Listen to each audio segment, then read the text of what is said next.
Hello everyone, welcome back to my channel. Welcome. It is so good to have you. If you don't already know, my name is Nandipa. If this is your first time joining me, thank you for joining the family. And if you are a returning subby, thank you so much for coming back. Now, before we begin, what I need you to do, as always, is to hit the subscribe button. Press the notification bell so you will be notified when I upload my next video. So let's continue. Now today's video is all about low porosity, how to maintain it, and what products you need to be using on your hair. If you don't know your hair's porosity, then you need to watch my last video. I am going to put the link of that video in the description box below. So make sure you first watch that one. That way you'll understand what your hair porosity is and how to test for your hair porosity, because this is going to be very important for you to know before coming to this video. Let's talk about the issues that we have with our low porosity. Number one is the cuticles are closed. They are tightly closed together. That's your number one. Number two is absorption. It is very difficult for low porosity hair to actually absorb the moisture, but once it's in there, it stays, it retains it, which is fantastic. Number three is product buildup. Your hair, because it does not absorb it very well, so whenever you apply your moisture, it just stays in your hair, and you're finding your hair is constantly, like, just when you apply products, you have that whitish film, and it's just your products, it's just staying up in your hair, and they're not really absorbing. So those are the three things. Now, what can we do to actually help? This video, you are going to learn how to correct it, what to do when you have low porosity hair, as well as what products you need to use for your low porosity hair. Now, because when you have low porosity hair, you need those cuticles to open so that when you apply your product, it actually absorbs into the hair fiber. So what are you going to need? Heat is going to be your best friend. Do not be afraid to use heat on your hair, because that is what's going to help to open up your cuticles. It's just like the same, you know, on your face. When you want to open your pores, you use heat, you use hot water. It's exactly the same when it comes to your hair shaft. Now, what are the different ways that you can do to actually open up cuticles without destroying, obviously, your hair? When you're in the shower warm water, not too hot, just warm water. And also another thing that I do is when I finish in the shower, after washing my hair, and then I get out of the shower and then I'm going to moisturize, I actually rinse with warm water still, not cold water, warm water. Why? Because cold water actually shrinks. You know, when you're applying something cold, you want your pores to close. Now it's exactly the same as in your hair cuticles. So if you're using cold water, your cuticles are going to close slightly. So again, you're going to have a tough time getting those products and the moisture to actually absorb into the hair. Make sense? Try it, see if it works for you. So I usually use warm water to rinse my hair. Another thing that I do for myself is when I'm moisturizing my hair rather, I spritz my hair with water, because water is the best friend for your hair, guys. If you want your hair to constantly be moisturized, use hair. I'm done.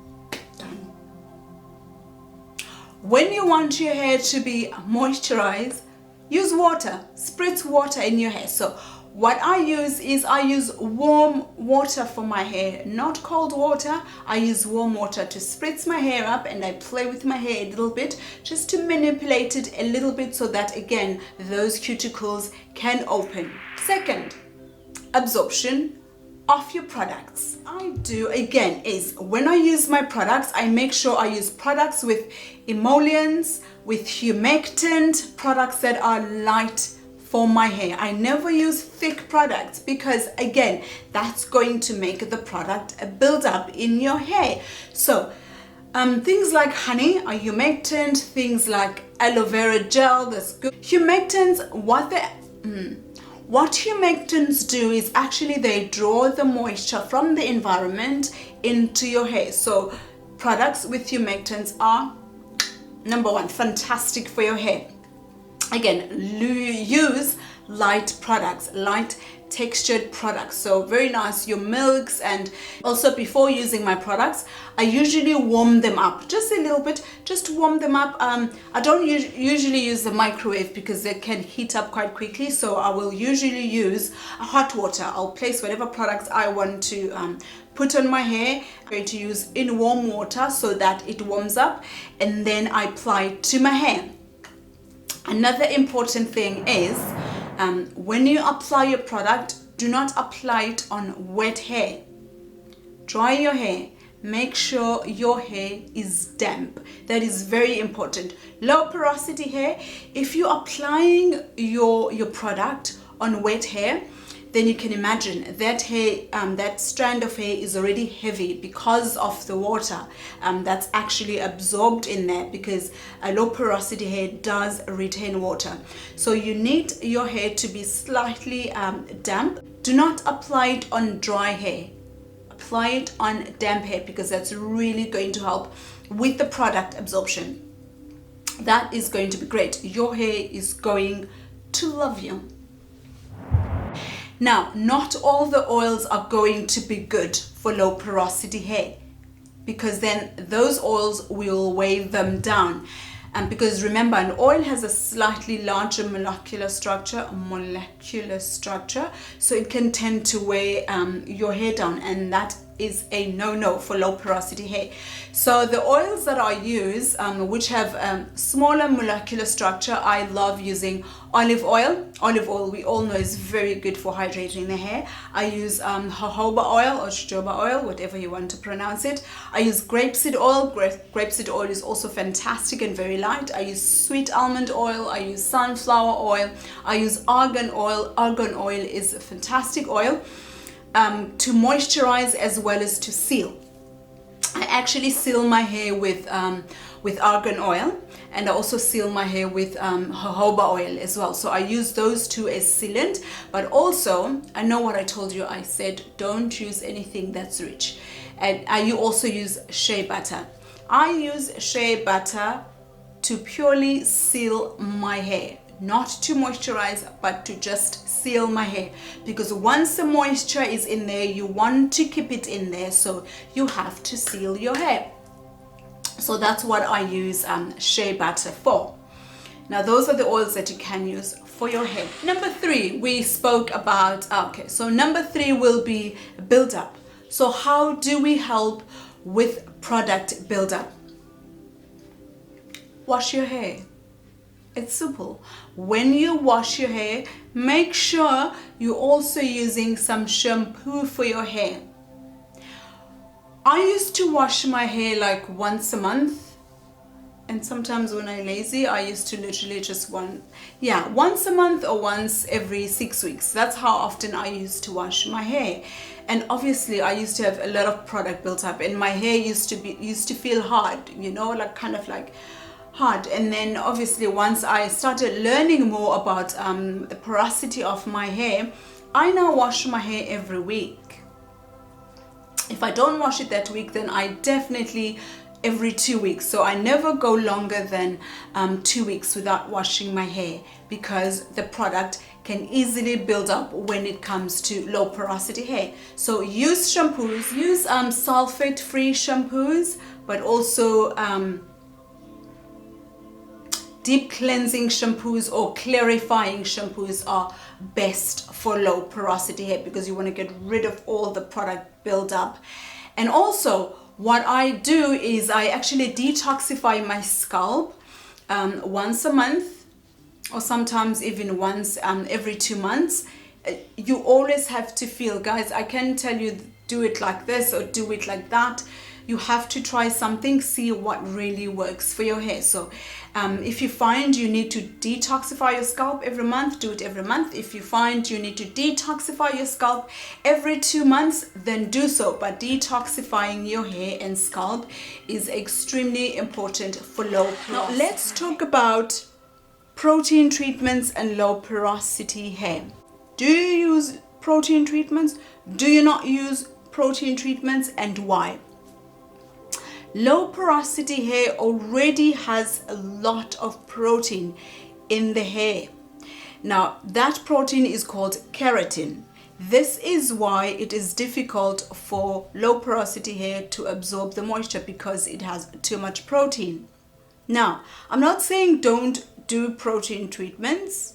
No, you can still do protein treatments. However, you have to look for these 3 proteins which will be good for low porosity hair. You need to find silk protein, wheat protein, as well as hydrolyzed protein. Also, when you're doing your protein treatments, try not to do them as often. You have to feel your hair, feel the texture, feel how your hair reacts to your product when you apply it. Does it like it? Does it not like it? It's simple. If it does not like it, don't use it, but you'll have to keep trying. And then you'll be able to see what really works for your hair. So that is very important to remember when it comes to protein treatments. Now, what I also love using on my hair are clays. Clays, as we all know, they're very good for detoxifying and cleansing. They help to draw out the impurities from your hair as well as from your scalp. Any sort of like metal buildup, your chemical buildup, clays should be your best friend. Now, I usually do a clay treatment like once a month, which works quite well. You can use bentonite clay. I also use Rosul clay as well as kaolin clay. Now, yes, there are clays, so they're going to sort of like harden depending on how you actually use them. Also, to avoid buildup, try not to use too much of the leave-in conditioners in your hair. Okay, you can use a leave-in conditioner, but not as often. Don't do it as often. Just try it, see where, use your conditioners, and then see at what stage your hair kind of like feels greasy and all of that. And then you will know, you can basically just decide that. And also, do not overload your hair with products. Don't do it. Here we are trying not to have a product buildup, okay? So try not to overload your hair with product. Moisturizing it every day. No, I don't moisturize my hair every day. I actually moisturize my hair every 3rd day. Spritz my hair with warm water, zhuzh my hair up, and it's ready to go. Sure. Okay, I need some time to breathe. Am I talking too fast? Maybe. Anyway, so getting into the LOC method. This is my personal preference, okay? LOC method, if you don't know, it's your liquid, your oil, as well as your creams, right? So I don't usually follow. I've tried both ways, and again, try both ways, see whichever way works for you. So how I use it is I will use the liquids, then I'll use the cream, and then I'll use your oil. So I will follow an LCO. You do something that makes sense for you as well as for your hair, because for me it makes sense to start off obviously with your liquid, and then you go to your creams, because creams are lighter than an oil that you use to seal. Again, that is my sort of like understanding, that is my belief. So it will make sense to actually use the creams that stays and that's going to absorb into the hair, and then apply the oil to seal it. My personal preference. So that's how I actually use it. Again, try it and see which way works for you. And sometimes I'll just use water and a cream and I'll be good to go. Or I will use water and an oil like argan oil sometimes, because argan oil can act as a moisturizer, but also as a sealant. 3 things that are very important to remember when you have low porosity hair is opening up your cuticle using heat, warm water, not hot, and also it has problem with absorption of the product. So try to warm your product up. Use products with emollients, use products with use products with humectants, use products that are very light for your hair. And the 3rd thing is product buildup. Wash your hair, wash your hair. It's important to wash your hair every week. Wash your hair 2 weeks, perfect. Okay, that's also good. I wash my hair every week, like I said. Wash your hair, and when you wash your hair, use sulfate-free shampoos, but also use clarifying shampoos. That will be good for your hair. I thank you so much for watching. Do comment down below. Let me know what you think of this video, but also let me know if you've actually tried. Once you've tried this method, tell me which method works for you. Tell me if you follow the LOC or the LCO. Whatever comments you want to leave, let me know down below. Remember to share this video, like, as well as subscribe, and do hit the notification bell, because the next video that's coming up is on products, the do's and don'ts of high porosity hair. So that's it. Thank you so much again for watching. Dinithanda nonke makhaya, nibe nemini mnandi.